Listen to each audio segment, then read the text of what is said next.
I'm Travis Charles Smith. I'm an attorney in Oklahoma City.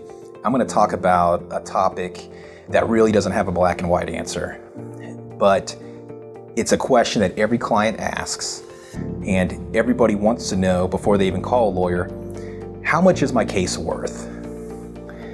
I'm going to give you my take on this, because every case is different, whether we're talking about a nursing home case, a car accident, a bad faith insurance dispute.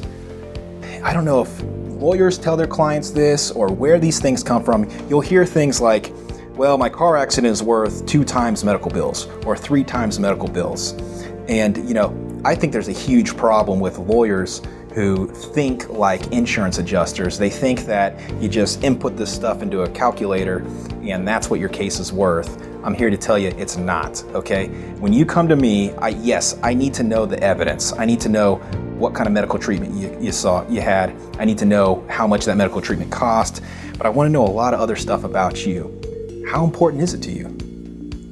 Because if it's not important to you, then it's not that important to me. And if it's not important to either of us, you're not going to make a lot of money off of it. No jury is going to give it to you, and they're definitely not going to settle for it.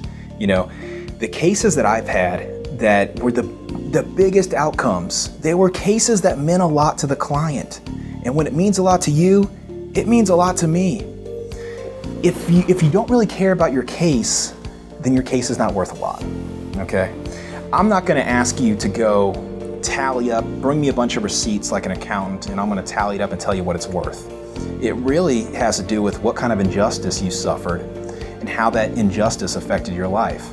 And if it was a serious thing that meant a lot to you, then it means a lot to me.